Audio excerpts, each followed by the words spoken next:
നമസ്കാരം. ദീർഘത്തിലേക്ക് സ്വാഗതം.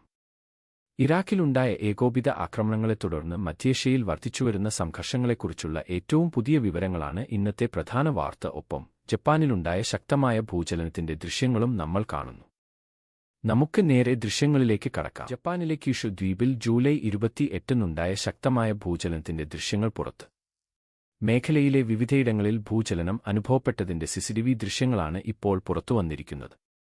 അൽ ജസീര റിപ്പോർട്ട് ചെയ്യുന്നത് പ്രകാരം ഭൂചലനത്തെ തുടർന്ന് പ്രദേശത്ത് അടിയന്തര നടപടികൾ സ്വീകരിച്ചു. കെട്ടിടങ്ങൾ കുലുങ്ങുന്നതും അവശിഷ്ടങ്ങൾ തെറിച്ചുവീഴുന്നതും ദൃശ്യങ്ങളിൽ വ്യക്തമാണ്. ഭൂചലനത്തിന്റെ തീവ്രത വെളിപ്പെടുത്തുന്നതാണ് ഈ ദൃശ്യങ്ങൾ. വിവിധയിടങ്ങളിൽ ഗതാഗത സംവിധാനങ്ങൾക്കും പ്രാദേശിക സേവനങ്ങൾക്കും തടസ്സം നേരിട്ടിട്ടുണ്ട്. നാശനഷ്ടങ്ങൾ സംബന്ധിച്ച കണക്കെടുപ്പ് അധികൃതർ നടത്തിവരികയാണ്.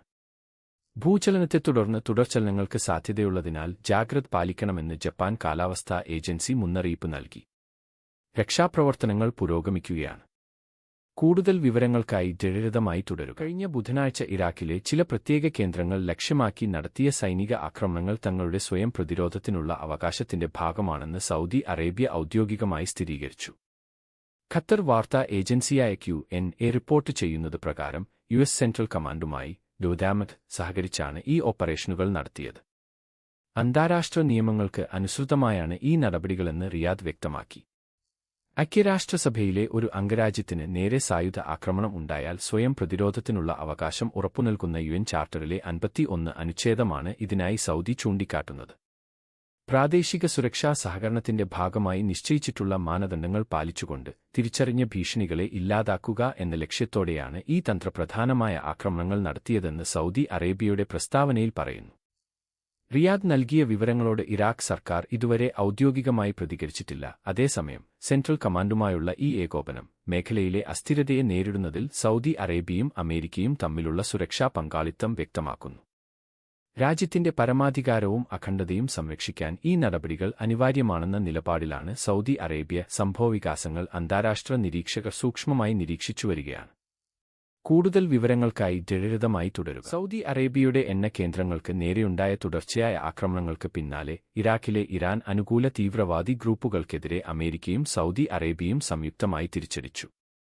ഇന്നലെ രാത്രി നടന്ന സൈനിക നീക്കത്തിൽ സൗദിയുടെ ഊർജ്ജ കേന്ദ്രങ്ങൾക്ക് നേരെ ഡ്രോൺ, മിസൈൽ ആക്രമണങ്ങൾ ആസൂത്രണം ചെയ്തെന്ന് ആരോപിക്കപ്പെടുന്ന പ്രാദേശിക മിലിഷ്യകളുടെ കമാൻഡ് സെന്ററുകളും ലോജിസ്റ്റിക് കേന്ദ്രങ്ങളും ലക്ഷ്യമിട്ടതായാണ് റിപ്പോർട്ടുകൾ.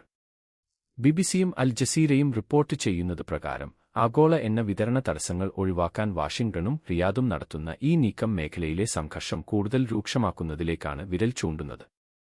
നിർണായകമായ അടിസ്ഥാന സൗകര്യങ്ങൾ സംരക്ഷിക്കേണ്ടതിന്റെ ആവശ്യകത ചൂണ്ടിക്കാട്ടി പെന്റഗൺ ആക്രമണത്തിൽ തങ്ങളുടെ പങ്കാളിത്തം സ്ഥിരീകരിച്ചിട്ടുണ്ട്. എന്നാൽ വരാനിരിക്കുന്ന ഭീഷണികളെ നേരിടാനുള്ള പ്രതിരോധ നടപടി മാത്രമാണിതെന്ന് സൗദി അധികൃതർ വ്യക്തമാക്കി. പ്രതിരോധത്തിൽ നിന്ന് മാറി ഇറാഖിനുള്ളിലെ മിലിഷ്യകളുടെ കേന്ദ്രങ്ങൾ നേരിട്ട് ആക്രമിക്കുന്ന രീതിയിലേക്ക് സഖ്യസേന തങ്ങളുടെ തന്ത്രം മാറ്റിയതായി നിരീക്ഷകർ വിലയിരുത്തുന്നു. ഇറാഖിന്റെ വ്യോമാതിർത്തി ലംഘിച്ചതിനെക്കുറിച്ച് ആ രാജ്യത്തെ സർക്കാർ ഔദ്യോഗികമായി പ്രതികരിച്ചിട്ടില്ലെങ്കിലും ആക്രമണം വളരെ കൃത്യതയോടെയായിരുന്നുവെന്ന് പ്രാദേശിക സുരക്ഷാ വൃത്തങ്ങൾ അറിയിച്ചു. നയതന്ത്ര തലത്തിൽ സംഘർഷം ലഘൂകരിക്കാനുള്ള ശ്രമങ്ങൾ തുടരുമ്പോഴും ഈ അക്രമ പരമ്പര ഗൾഫ് മേഖലയെ കൂടുതൽ അസ്ഥിരപ്പെടുത്തുമെന്ന ആശങ്കയിലാണ് അന്താരാഷ്ട്ര നിരീക്ഷകർ. ഖത്തറിന് വേണ്ടി ബ്യൂറോ റിപ്പോർട്ട്. മിഡിൽ ഈസ്റ്റിൽ സംഘർഷം വീണ്ടും രൂക്ഷമാകുന്നു. ഇറാനും അമേരിക്കയും തമ്മിൽ നടന്ന തുടർച്ചയായ ആക്രമണങ്ങൾ മേഖലയിലെ താൽക്കാലിക ശാന്തതയ്ക്ക് വിരാമമിട്ടിരിക്കുകയാണ്. അൽ ജസീര റിപ്പോർട്ട് ചെയ്യുന്നത് പ്രകാരം കഴിഞ്ഞ ദിവസങ്ങളിലെ താരതമ്യേനയുള്ള ശാന്തതയ്ക്ക് വിപരീതമായി ഇരുരാജ്യങ്ങളും തമ്മിൽ നേരിട്ടുള്ള സൈനിക നടപടികളാണ് ഇപ്പോൾ ഉണ്ടായിരിക്കുന്നത്. ഇറാനിൽ നിന്ന് തൊടുത്തുവിട്ട നിരവധി ബാലിസ്റ്റിക് മിസൈലുകൾ തങ്ങൾ തകർത്തതായി US സെൻട്രൽ കമാൻഡ് സ്ഥിരീകരിച്ചു.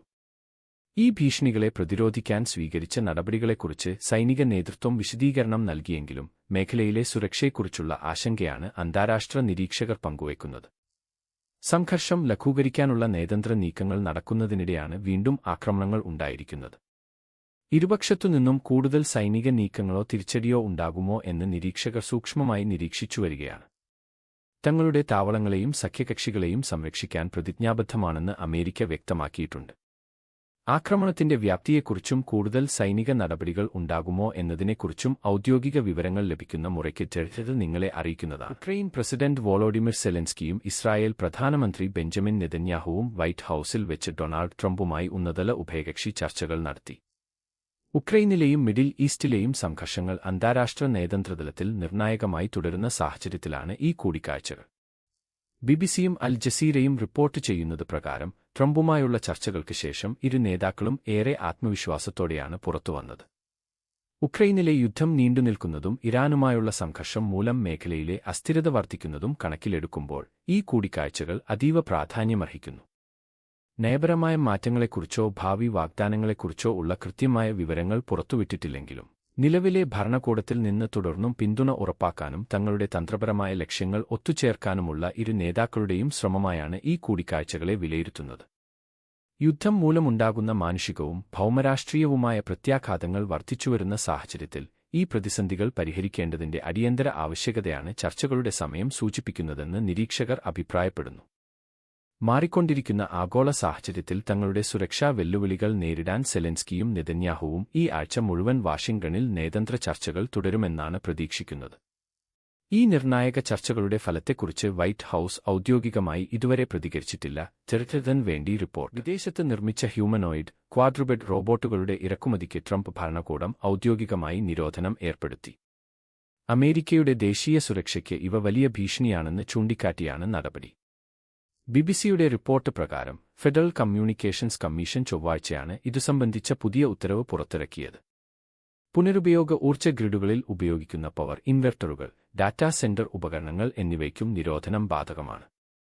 ആർട്ടിഫിഷ്യൽ ഇന്റലിജൻസ്, റോബോട്ടിക്സ് മേഖലകളിൽ അമേരിക്കയുമായി നേരിട്ട് മത്സരിക്കുന്ന ചൈനയിലാണ് ഇത്തരം ഉപകരണങ്ങളിൽ ഭൂരിഭാഗവും നിർമ്മിക്കുന്നത്. ഡാറ്റാ മോഷണം, സൈബർ ആക്രമണങ്ങൾ, വിതരണ ശൃംഖലയിലെ തടസ്സങ്ങൾ എന്നിവയിൽ നിന്ന് രാജ്യത്തെ വിതരണ ശൃംഖലയെ സംരക്ഷിക്കാനാണ് ഈ നിയന്ത്രണങ്ങളെന്ന് ഭരണകൂടം വ്യക്തമാക്കുന്നു. വിദേശ നിർമ്മിത ഉപകരണങ്ങൾ അമേരിക്കയുടെ നിർണായക അടിസ്ഥാന സൗകര്യങ്ങൾക്ക് ഭീഷണിയാകുമെന്നാണ് അധികൃതരുടെ വാദം. സുരക്ഷാ കാരണങ്ങൾക്ക് പുറമെ നിർമ്മാണ പ്രവർത്തനങ്ങൾ അമേരിക്കയിലേക്ക് തന്നെ തിരികെ കൊണ്ടുവരാനുള്ള തന്ത്രപരമായ നീക്കമായും ഇതിനെ വിലയിരുത്തുന്നു.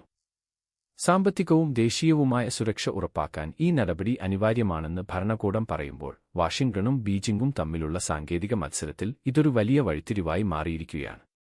സൈബർ സുരക്ഷാ ഭീഷണികൾ ലഘൂകരിക്കുന്നതിനായി ഈ നിയമങ്ങൾ ഉടനടി പ്രാബല്യത്തിൽ വരുമെന്ന് FCC അറിയിച്ചു. ടെഡ്രന് വേണ്ടി ബ്യൂറോ റിപ്പോർട്ട്. ഹോമറിന്റെ ദി ഒഡീസി വിവർത്തനം ചെയ്ത പ്രമുഖ പണ്ഡിതൻ ക്രിസ്റ്റഫർ നോളന്റെ പുതിയ ചലച്ചിത്രാവിഷ്കാരത്തിനെതിരെ രൂക്ഷ വിമർശനവുമായി രംഗത്ത്. നിരൂപകരിൽ നിന്ന് മികച്ച അഭിപ്രായങ്ങൾ നേടിയ ചിത്രമാണിതെങ്കിലും ഇതിഹാസകാവ്യത്തിന്റെ അടിസ്ഥാന പ്രമേയങ്ങളെ ചിത്രം തെറ്റായി വ്യാഖ്യാനിക്കുന്നുവെന്നാണ് അദ്ദേഹത്തിന്റെ വാദം.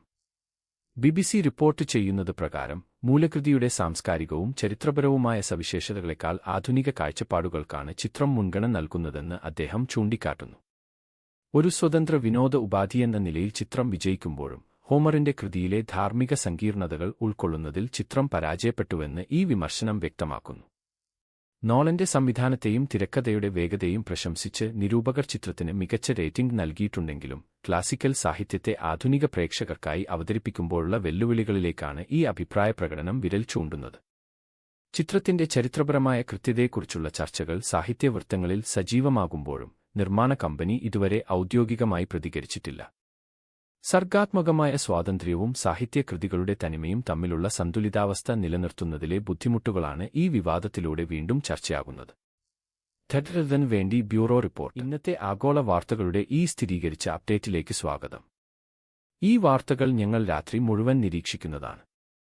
ടെഡ്ര പ്രസിദ്ധീകരിക്കുന്നതിന് മുൻപേ സ്ഥിരീകരിക്കുന്നത്.